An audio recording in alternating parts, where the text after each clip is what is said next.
I'm Charlie, I'm Bob. and this is Bourbon and Balls. This is our first YouTube episode. We are Yes. very excited. We're hoping the video continues to roll. We've had enough takes now. We think. Yes, we did one with audio only, so hopefully this turns out a little bit better. But then again, at least it wasn't a full episode, so at least no, yeah. I mean, you may want us turned off. I'm not sure. So we did say we have faces for radio, right? Yes, we do. We tried to warn you. So yeah. Real quick, if hopefully you enjoy these videos, we got to do this shameless our plug, yeah. So if you would just please subscribe, please turn on the notification buttons, and then also comment on below, because we do read these comments to where any suggestions that would help out the show. We'll definitely. And part of why we sped this along, last time I think we said we were going to wait a little while to do the YouTube, but I got a lot of feedback from some people. I kind of sampled some people, and there's a lot of feedback that said this might be a better suited for YouTube. So we're just going to give it and we kind of knew that before. It's just we were just taking baby steps and being careful on what we're doing and making sure we got the audio right. And that took us exactly about 3 weeks to do. But nevertheless, this is probably going to take us quite a few weeks to do too. So just so you know what we are drinking today. Oh, yes. Yes. You're going to see some of it gone because there's going to be another video on Sunday we'll release. It's going to be a bottle review. Yeah, it'll be our Fast Pulse bottle review. Yes, and we get to review. You guys get to hear our thoughts and scores on the Maker's Cellar Age, which we've been looking forward to for quite some time. Yes. And Charlie's been hunting it for a while, too. So we busted out a little earlier than we expected. Yeah. So take a look at that on Sunday, and you guys get to know the intricacies of our scoring and what we think about it. Okay. Yeah. All right. Excellent. So in the meantime, it's time to get going. I wonder what people are thinking right now, seeing us on video. The people who don't know us, I don't know. I just envision some guy out there turning to his wife and saying, "That Bob, he's a fat mother," Well, the cameras do add quite a bit, so we'll see. That's okay. I'm okay with it. So I'm the big guy on the left. We have a podcast for those who are just viewing now, right? That you can catch us on Spotify, Apple, the whole thing.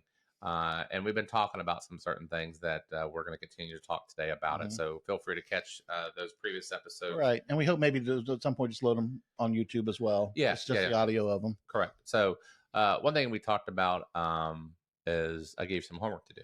That's right. You did. Yes. So there is, we just talked about like documentaries as far as people getting into bourbons, as far as what's the best way to get into bourbons. And there's several ways, right? But like for viewing purposes, there is probably the one and only documentary that I consider to be the documentary of bourbon. It's called Neat. Right. Right now it is on Crackle. As long as you can mind the ads. Yeah, you got to tolerate some ads, but it's free. So I like free. So we want to talk about it for a few minutes, and then we'll move on to other subject matters, and then we'll go on to the sports of the world of football. That's pretty much the only sport. I mean, baseball's going on, but I could really care less. But whatever. All right. So the documentary, what'd you think? I really enjoyed it. I wasn't sure what to think. There were a lot of different things I liked about it. I feel like it was kind of like all the little things you've taught me along the way all kind of came together. So I wish I would have seen it sooner, to be honest with you. And you did recommend it to me months ago, and I didn't follow up on that. So that's my bad. But there, they also like the ending piece. So there's a sentimental piece to that too that I think is really cool. Yes, and I may add that clip on the back end of the show for people to watch. Yeah. If not, I'll put the link in the description. That's a good idea, because we may get booted for doing that. Yeah, that's true. We don't want to get booted on our first video. But one of the part of the document is what I particularly liked, and I didn't know it at the time. This is what burns me up, and I think I told you this before. Buffalo Trace is highly it's highlighted throughout the documentary, right? And Freddie, who was one of the tour guides there, and I promise you, and I didn't know it at the time. It's like when you wish you knew what you knew in the moment. Right, yeah. We had him as a tour guide long time ago, and this is before I got into bourbon. Before you even got into bourbons, right? Yeah. And we were just doing the Buffalo Trail because we were down there camping. Man, I wish I'd appreciated the moment more. But nevertheless, they do a nice documentary on Freddie. He is, by the way, the only tour guide, I think, ever that is in the Bourbon Hall of Fame. Oh, wow. Yes. So he's been doing it for quite a while. That's impressive. You'll get to learn his story a little bit about, how his father, his grandfather. Yeah. So it's a generational thing. Now, I don't know if he's got any kids to where it becomes another generational thing. That wasn't really explained in the documentary. But they do a little bit of stuff like that. They also, if you remember, they did a little part on Jackie Zykan. She was the lady that went through the bars and okay, yeah. So she used to be, at the time, she was with Old Forester at the time of the taping. Okay. She has now moved on to other things. Okay. But she's the one that brought together a lot of things at Old Forester to kind of gave it to the next level when it comes to like she helped out with the birthday bourbon. She helped out with some single barrels and gave it its own, gave it more of an identity. Not that they needed one before. But what's interesting is you take that story, and there was another story in there by Marion Barnes, who was at that time of the recording was the master distiller at Castle and Key. And I roll my eyes. One of my favorites. I love Castle. Yeah, I roll my eyes because it's just, and we'll talk. Actually, we're going to talk about that here in a little bit. Okay, well, okay. I will be. You're spoiling. Yeah, I know. Alert. So, okay. But what's interesting about those two ladies, their paths are somewhat similar. They both have left their world-renowned distiller, like Jackie Zykan left Old Forester, and Marion Barnes left Brown-Forman, which Brown-Forman, by the way, they own Woodford Reserve. They own Jack Daniels. They own some other products. They actually own Old Forester as well. But Marion Barnes was the first female master distiller ever in history. Anyways, they both have gone on to consult, and they do other companies. They've started their own companies. I think Marion Barnes started, Castle and Key, and then Jackie Zykan did Head and Barn. I've tasted both of them. I feel like it was rushed to the market because of their name. Oh, okay. And that's a shame because I think they're very talented people who's been in the industry for a long time. But anyways, there's other stories in it. It's highly recommended. And again, it's on Crackle. If you want to get into bourbons, it talks about the process of how bourbon is made and how, it's got to be, an American white oak barrels, and it's got to be charred. It gives you all the things that you want to know what separates it from other whiskeys. And, correct. Yeah. Correct. So we highly recommend that. So that's that part. All right. So on to the next topic. We have a topic of don't waste your money. Don't waste your money. We were initially going to call this 3 worst bourbons, but then we decided to change it a little bit. It gave us a more leeway, I think, in terms of the things that we don't be so negative. No, that's true. I guess don't waste slightly negative, but not like horribly negative. Don't waste your money. I mean, I guess you have it at a friend's house. You know what? I gotta be honest. I still wouldn't do it. I still wouldn't. You wouldn't give it to a friend. Yeah. No. Gotcha. Okay. So I'd be real curious what you put on here. Yeah. So, anyways, so let's go over that here in a second. Okay. Okay. All right. So we are into our top 3. Don't waste your money. Yep. Do you have a particular order you'd like to go in, or? No, not really. I mean, I could start us out with my number 3 if you'd like. I'll go for it. Okay. Oh, so we're going to go for worst to horrible? Yeah, there you go. Worst to horrible. I like that. Okay. Yeah. All right. Go ahead. Or horrendous, however you want to say it. Yeah. It's horrendous. Yeah.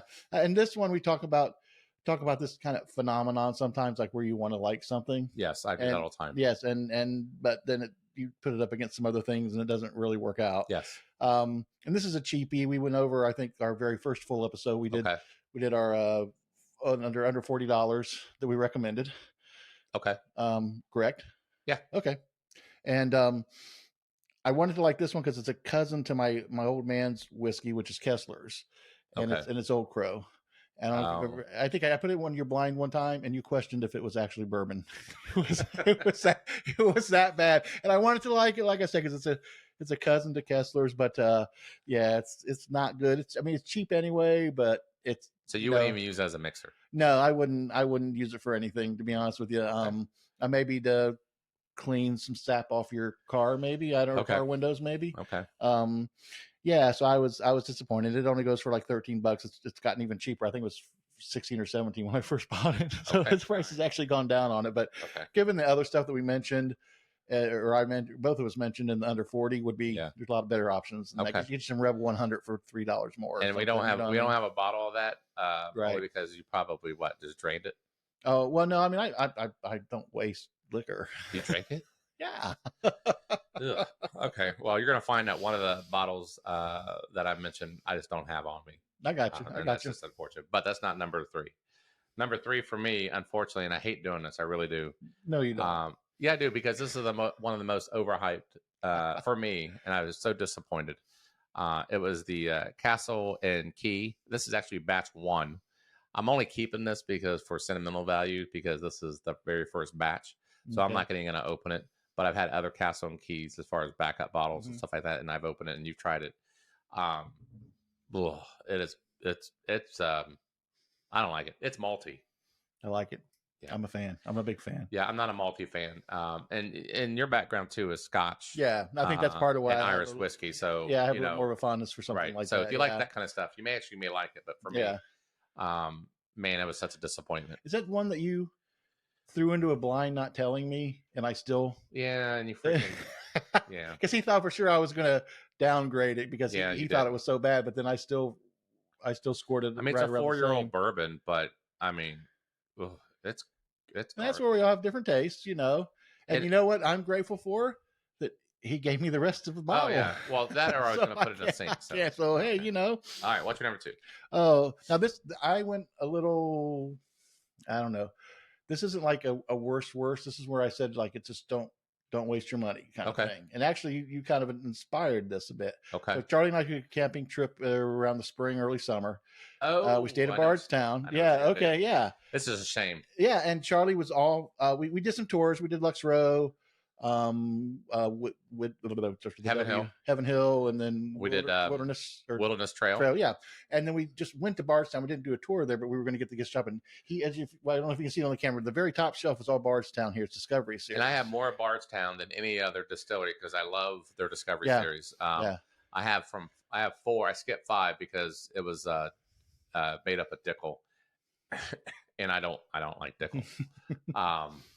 But I got all the other series up till 9. Up to 9, right? So with the camping trip, I'm thinking 10 was out. Yeah, so we go and we're kind of meandering around, and the line was kind of short at the bar song, and Charlie, kind of arranged this trip. So I'm like, I'm gonna buy him a taste. So I let him taste the 10. Correct. Before he bought the bottle. And mind you, they're expensive to begin with. They're about $130, $140 bottles. So you really gotta enjoy these bottles. But go ahead. Yeah. No, but we sat outside and we had it, and it was funny because there was just a pause for a while. Like neither one of us said anything, and it wasn't horrible, but it was sort of like, it just wasn't doing anything for either one of us really. You know what I mean? So I felt like, hey, that's cool. That little taste saved you from. Yeah, it saved us $130, $140. And I was very disappointed on that because all the other series have been really good. Yeah. I think we filled the 4. The 4 and the 9. Okay, I remember the other one. The 9 were our favorites. Yeah, definitely. I think it stood out for both of us. Yeah. But yeah, so that's one I just felt it was pertinent because it was the latest one that was out, and people were thinking about running down there to get it. I'm give it a taste first if you can do that. I'm a big fan of what they do. They have a collector series, which is they have one done in rum cast. It's very, very good. Okay, that would be more up your alley because that extra sweetness, you like that kind of stuff. Yeah. So, but anyways, a good pick on that one. That's a good call. So I wouldn't pay for that. But it's not garbage. Right, that's right. It's not garbage. That's why. I let me ask you this: if it was a $65 bottle, would you buy it? I think you'd have to come down more around 40 or 45 for me. Okay, you put it down that low. Yeah, I think so. Yeah. Okay. Yeah. Right. Interesting. Yeah. Okay, I think I'd buy it at 65. Now the 4. Oh, I would. Yeah, I'd pay over $100. Yeah. The 4 is excellent. Yeah, the 4 is definitely excellent. Yeah. So, all right. So that was your number 2. Number 2, correct? Huh? So we're on the number 1. Yes. No. I'm on number 2. No, you're number 2. I'm sorry. We'll be okay. So we did this at one of our blind tastings that we have, and mind you, I know we've said this on our podcast. So we have blind tastings every couple of months, and usually there's 10 to 12 of us, sometimes a little bit more, and everybody's responsible for bringing a bottle. So I'm gonna tell you right now, I didn't bring this bottle. Our friend Jeff. So shout out Jeff for bringing this bottle. So, anyways, so the premise is.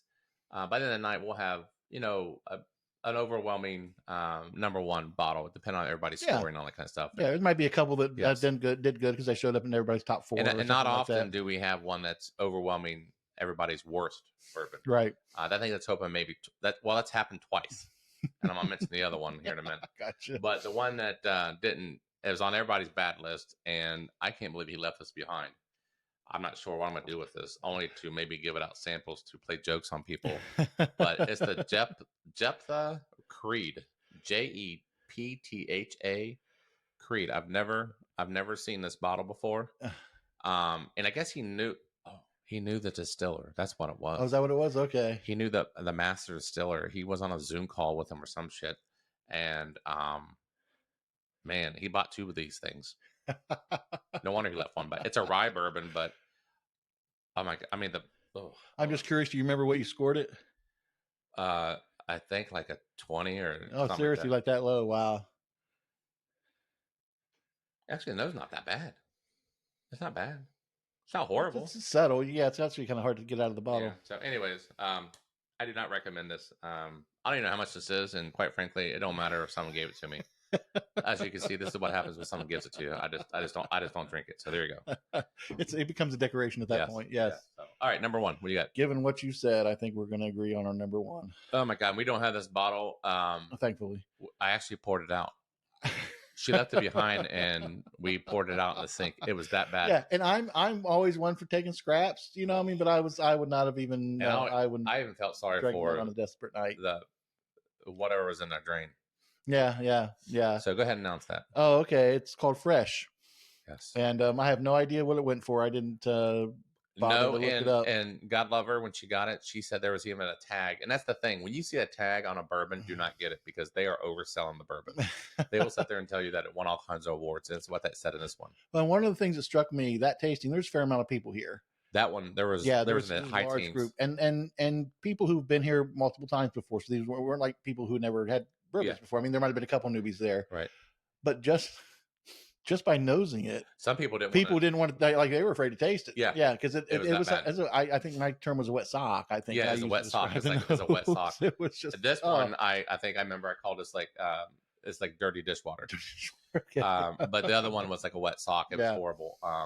A few people, not everybody tasted it. It was that bad. Yeah. And then when we did, it definitely matched the nose. Oh my gosh, it was horrible. It was god awful. Like, we had to go get another drink of something else. Yeah, you had to wash that out. Yeah, so anyway, so that's our top 3 of bourbons. Not to buy. 28. Yeah, there was one I was going to mention, but I couldn't find it on. You got an honorable mention? I do have an honorable mention, but I couldn't find it on a OHLQ. Was that Sweetness Cove that you were so fond of? Peyton Manning's. Come on. Okay, you know what? For the price, I get it.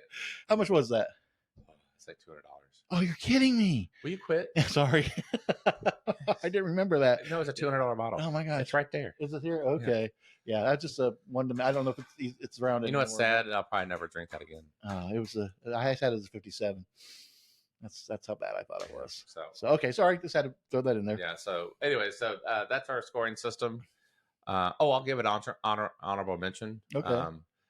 Man, I don't even pick on Jeff. I'm sorry, but this was the one before he brought this. He brought that Green River.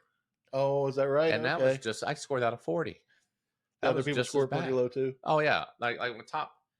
I think I had Fresh scored in a 10 just because I couldn't put 0. So, anyways, for whatever that's worth. So, all right, let's move on to other things. Fantasy football time. Yes, let's do that. All right. Hey, real quick. Yeah, before we do that, I want to talk about college football. Oh yeah, that's right. You did. Okay. Yeah, my bad. So, in my other podcast, I reveal this, and I have no shame in this. And I think a lot, either you love them or you hate them. Right. Either you have things to say about it, but I highly respect them. But the Colorado State game, that was a spectacle. Granted, they were a 20-point favorite. 23, yes. And then they won in double overtime, and they needed every bit of it. But for Shedeur Sanders to go from the 3-yard line on his own 3 with a minute and some odd left, I actually fell asleep. I had to wake back up. It was like 2:30 in the morning. I fell asleep and did not wake back up. Okay. But I tell you what I heard on the radio on the way over here. I'm trying to remember the number. 9.3 million. At 2 something in the morning. Yeah, 9.3 million. Yes, that is crazy. Yeah, that is nuts. Yeah. That is absolutely nuts. Yeah, definitely has everybody's attention. Oh, yeah. So, and then I saw Travis Hunter is out for 3-4 weeks with a lacerated liver. The other dude got death threats, and Dion had to go to on the press conference today to kind of dispel that. Say, guys, we forgive him, give him a break. And, and then that's the right thing to do as a opposing coach. Right. They play Oregon this week. Oh, if they beat, I don't know if they're going to beat Oregon. I don't know if they got, plus with Travis Hunter out. Yeah, that's a big deal having him out. Yeah, on both sides of the ball. Yeah, lose two people. Yeah. So good luck to them. And but they're exciting to watch. I'll say that. Yeah. Yeah. When do they play Saturday? They play Saturday at Oregon, and then the following game, USC comes home. Okay. Yeah. Yeah. So they may be 3-2, but they can be 4-1 out of this mess. That would be great. That'd be awesome. Yes. So exactly. all right. Moving on to fantasy football. You got your tight ends back, my friend. I do, but freaking Nick. Oh, okay. So I'm in 2, and I get my players mixed up. Yeah. And that's bad. I do the same thing. But yeah, you mentioned you had Nick Chubb, and I mentioned I had Nick Chubb, but you don't have Nick Chubb in this league. I do. Oh yeah, good for you. Yeah. No, I had Nick Chubb in the other one. So I read today where Kareem Hunt is visiting the Browns today. So I saw that as well. I have him on my bench. Thank you very much. All right, good for you. Good for you. Jerome Ford. I'm actually rooting for Jerome Ford because he went to the University of Cincinnati. Okay. He was in the playoff game against Alabama. Very good. I'm sure he's probably top on everybody's waiver wire. Oh, I'm sure so. Up. Yeah. Now I don't know if he's got the body to last a whole entire season. I think he's probably gonna be pretty fragile. So he's never done a full season before. So, anyways. Gotcha. No, but you won. I did because of TJ Watt. Yes. Nothing like player saved you. Yes. And you know who you got and who I got in my other league that it was you probably did more research on, but he's the new Cooper Kupp. Acuna. Oh, yeah, huh? Yeah. Yeah. Thank you. Thank you for mentioning that because I got him on the wire last week. Nobody else picked him. No, I know. I was so pleased with that. I was so pissed because I went to go look for him after I got on my other one. So, but he's the new Cooper Kupp. Oh man, yes, I'm loving it. I'm loving it. 20 targets. Yeah, and I usually don't. I have a bad 20 catches, but he's like at 30 targets or something. Oh yeah, 147 yards, I think. Yeah, but I have a bad tendency sometimes when I pick somebody up, even if they're hot. Like, do I want to put them in right away? But I went ahead and you're going to ride right away the rest of the year, aren't you? And yeah, man, I'm just happy. So I guess this is the second year that he's not a rookie. He came out of Utah and he was injured last year. Okay. Or maybe no. Maybe he was a rookie this year. I don't know. Anyways, but nevertheless, good call on that one. Thank you. I appreciate that. And I was curious about your Jefferson trade talks. How are those going? I thought we were already done with this. No, I thought you were still in talks. I thought you said you were still working. Oh, you're not in works with anymore. Okay. No, he doesn't want to trade with anybody. Oh, okay, I got you. Okay. So now I have to go after the waiver wire. Okay. But I got Kareem Hunt. Hopefully that will draw some trade talks. No, exactly. And I know you made a comment or a text to me about, hey, you got running backs, kind of razzing me a little bit because of Chubb going out. And do you want one now? Well, you know who's on my bench? Oh, freaking D'Andre Swift. Yeah, I saw that. Yeah, I saw that. I'm like, and he's I don't need your stinking running backs, man. So we'll see. All right. So moving on to our picks. Yes, the pick results. How do we do? Well, let me go back here a moment too. I got to do some flippy. So picks for this week. Keith made a comeback. He got 3 points this week. And mind you, Keith had 0 points last week. Yes. Way to revive yourself there, buddy. Yes, and I had 3 myself. So Keith and I had 3. Jason also had 3 coming out of the gate for his first game. And then interesting, Steve had a push in one of the early games. So I can't remember which it is. Yeah. Okay. Well, then he did it again. Oh, he tied again last night? He had 2. Was last night's game a push? Well, it was the Seattle to Detroit, right? That was a 6-point game, and it wound up being a 6-point game. Okay. And the Saints at the Panthers. Oh, that's a 6-point game. That was a 3-point game. Or 3 point. Okay. Yeah, 3-point game. So he got 2 pushes. So he's 1, 2, and 2 this week. And you, my friend, almost got the donut this week. Did you see that lump in his throat? So I won 1 game. You won 1 game, and you won it with like a minute and 20 seconds left. Which game was that? That was the Minnesota-Philadelphia game. Oh. So they just covered How many points do I have? 3? So you had overall. 3. So our totals, I've got stuff all over the place here. But our totals are Jeff and I with 5 and 5, Steve with 3, 5 and 2, Jason 3 and 2, Keith and Charlie 3 and 7. So those are our totals. For 2 weeks. Well, 1 week with Jason, but 2 weeks for all of us. Well, let's go on to I don't want to talk more about that. I'm done. hey, at least you talked a little bit about fantasy this time, and it gives me mixed feelings because like I like Rads and Charlie when he gets beat, but then you don't want to talk about it. Yeah, someone made a comment last week on the podcast that we need to talk more about our fantasy football, but and just football in general. They can tell that I lost because I don't want to talk about it.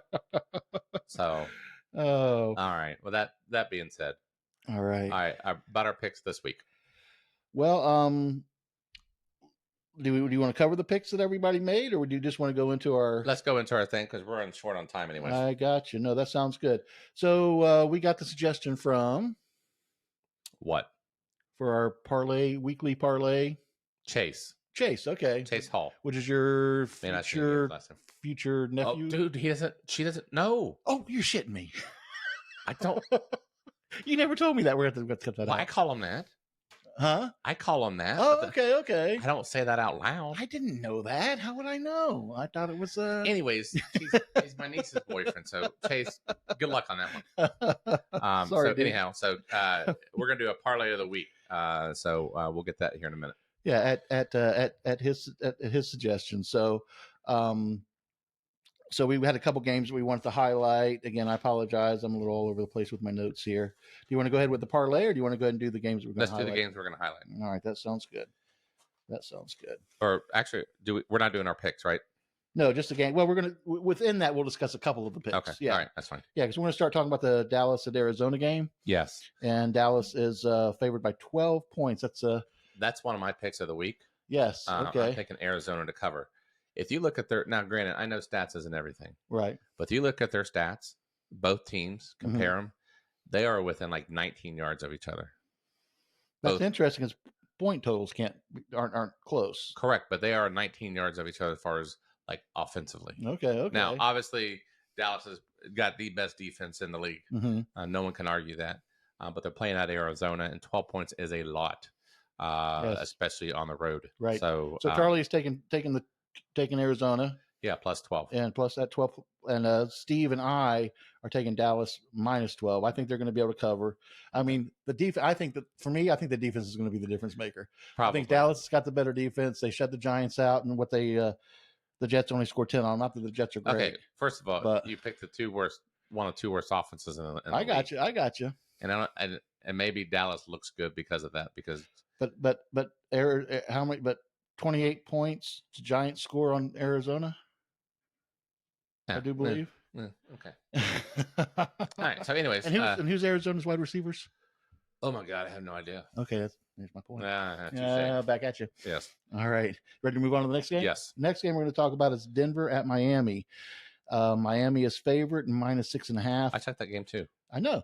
Oh, this is why I'm bringing this up. This is why I do this. There's a method to my madness. So I get games that we're all got some stake in, and actually we're unanimous on this one. Charlie, Keith, and myself are going with Miami minus 6.5. Yes. I think Dolphins probably got the best offense in the league. Mm-hmm. They're humming.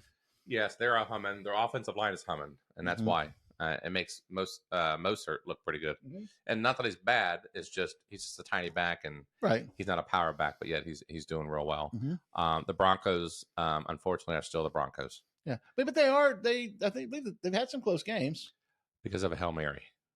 Oh, is that right? Because I didn't see that. Dude, they had a Hail Mary at the end. I need to watch the Sports Center highlights. Yeah, that's the reason why. My bad. Otherwise, Russell Wilson looked like Russell Wilson. Oh, really? Okay. There's nothing different. Okay. You put lipstick on I hear differently, but I put lipstick on a pig, it's still a pig. So Russell Wilson, Denver's still Denver. It's going to take. I wouldn't be surprised that I don't know how his contract is set up, and it might be guaranteed, and they can't do this, but. If it's not, or to the point where I can see that dude, they just part ways with after the season. Well, Sean's Payton got more power than most coaches. I mean, he's good. Right, but I don't know what that's the cap and all that kind of stuff. But if they can, I think they're going to go for a different, especially if they have a horrible, horrible season. Right. Obviously, you want to go after Caleb Williams for next year. Mm-hmm. But don't be surprised. Yeah. Yeah. All right. So we're three of us at least on agreement of that. Yes. And you're ready to move on to the last game. Yes. And it's a pick 'em. So I think there was a point on someone at one point, and then it's moved to a pick 'em on, at least on Caesars, and that's where we get our lines. By the way, Caesars in the afternoon. Yes. Today, which is Tuesday, we're recording on Tuesday. Yes. Jason has, and I always say with San Diego, the Los Angeles Chargers. Okay. And Jeff and Steve have Minnesota. Okay. Ugh. Yeah, that I will say this: I would take the over or whatever that is. Okay, I don't know what it is, but yeah. But I would take the over. Yeah, that might be something to kind of jot down with these games too. Yeah. To kind of know what the over/under is. So if I had to guess the over, it's probably like 52, 53. Okay. Okay. But yeah, I would take the over on that bad boy. As far as both their defenses suck. I mean, I know Chargers got Bosa, but they got the wrong Bosa. Minnesota, I can't even name you somebody on the defense. I can't. No. I mean, the only person I want to say is John Randall, but he's been retired for 10 years. So he was their edge rusher that was real good back in the day. He was great. Yeah, that was John Randall. That was okay. There was another one they had too. He had those long black. Remember those black. They put the black stuff. Oh yeah, yeah. But it made it look like a freaking Marvel character. He was a badass. So anyways, let's see here. Yeah, because I know we're getting short. Yeah, I'll go with Minnesota on that one if I had to pick, but I can see why it's a pick 'em. Oh yeah, definitely. And that's the thing too. Some of you are wondering like, why are you guys highlighting games that are like 12 or 13 points? But that's more of this is about the betting aspect of it than it is. That's going to be a good game. The other one we're just more interested in. I mean, I still think Dallas. I still think Dallas is going to win, like the game that I highlighted. Right. You still think they're going to cover? That's a lot of cover. Spread. Right. All right. So, confidence. Go back to what we're doing with our weekly parlay. So what we decided to do, and we're just kind of talking this over like right before we came on. But what we're going to do is we're going to take our order in terms of our picks, like who's. Well, yeah, I was just going to give you my top one. Oh, okay. Yeah, I've got it. It's on here. Okay, what I give you? You gave me the Lions -3. Yes, I think that's the Lions. Here's my thing, and I'm a UC fan, or was until Fickle left. I know what I know, at least I think I do, but not maybe betting wise. Mm-hmm. Ritter is not an NFL quarterback. He's just not. He's never been accurate. I don't know why he's on an NFL roster. I got to be honest. But he's a starter for the Falcons, I think, because he can run. But he definitely cannot throw deep balls. Lions are going to just outscore them. They're just going to run up. They can't run up and down with the Lions. That's just the way it is. And they're at the Lions. I don't understand why it's only -3. Like, meaning what that tells me is they, on a neutral site, the Falcons would have been a half-point favorite. Mm-hmm. And that don't make sense. Okay. Now, I don't know if it's a trap game. I'm not saying that I'm not saying I bet the house, but my Lions -3, I think that's an easy pick. Well, what I asked of all the guys this week when they're giving me their top 5 was to pick one out of those 5 as a confidence pick, and then we're going to roll that into this parlay. Yeah. And Charlie and I discussed, I mean, you could take all of our confidence picks and do a 6-game parlay, but that's pretty risky. Yeah. Any 6 games. So we would suggest you taking the top 3, which Jeff's pick is the Bills. He's taking the Bills over Washington, Bills -6.5. And where's that at? It's in Washington. And then I am taking that's Colts at the Ravens, and I'm taking the Ravens -8. I think they're going to be able to cover that just fine myself. And then Steve, he is playing the Colts. Ravens at the Ravens. Oh, okay. Yeah. What's his face is out with a concussion. Well, yeah, and that's my other rationale too. Like, is he going to be back? He's not going to practice. You got Gardner Minshew. So he's got to go. You got Gardner Minshew, which, by the way, the mustache. I wouldn't mind having him as a backup than our backup, Jake Browning. Oh man, it looks like Burrow might be out for a while. That'd be my guess. I think he has to. I hate to say that. Wait. I know what we need to do though. What? We might want to release this early. I just thought of this. Okay. With the Coach Zach needs to know. I know what we need to do. It just hit me. What, he watches this? I'm going to say someone needs to send this to him. It's just a brainchild. We need back in Cincinnati. Fitz Magic. Oh, baby. Good Lord. That dude's not coming from Amazon. He's enjoying Amazon. And what's that damn commercial that he does? He's smiling all the time. What is that? He's doing it with 2 other guys. He's in a couple of different commercials now. Okay. He's definitely getting himself out there. He's got a pretty good life. Yeah. But hey, that you heard it here first. Okay, sorry, I just had it hit me. I had to do that. All right. So those would be. All right, do we cover the third one then? No. Okay. So Steve's pick is Cowboys at Arizona, and he's taking the Cowboys -12, which I think is the opposite of one of your picks. Okay. So we shall see. Now, if you want to get risky down the down the line and parlay like crazy, Jason's confidence picks was the Giants at the 49ers. He's taking the 49ers -10.5. Then we have Charlie here. We already mentioned him. Falcons at Lions. He's taking the Lions -3. And then Keith is taking the Pats at the Jets, and he is taking the Pats -2.5. So those are all of our confidence picks. All right. Our parlay of the week. All right. Looks like that wraps up our show. We ran a little bit long, but I apologize. There's a lot to go over today. Yes. And I hope we get everybody over from Spotify and Apple and come on over to YouTube and check us out. And even if you still listen to the podcast, if you could please subscribe and and that would help us out a lot. Make comments in there, and then join us on our bottle review on Sunday for Maker's Mark. Yes. We'll relate to that, and you'll get our thoughts on that. Otherwise, also we have on Tuesday our Bourbon Brawl. Right. And see if Baker's 13 repeats as a champion. Yep. So, otherwise, I'm Charlie. I'm Bob. And we'll see you guys next time. Thanks. You all. All right.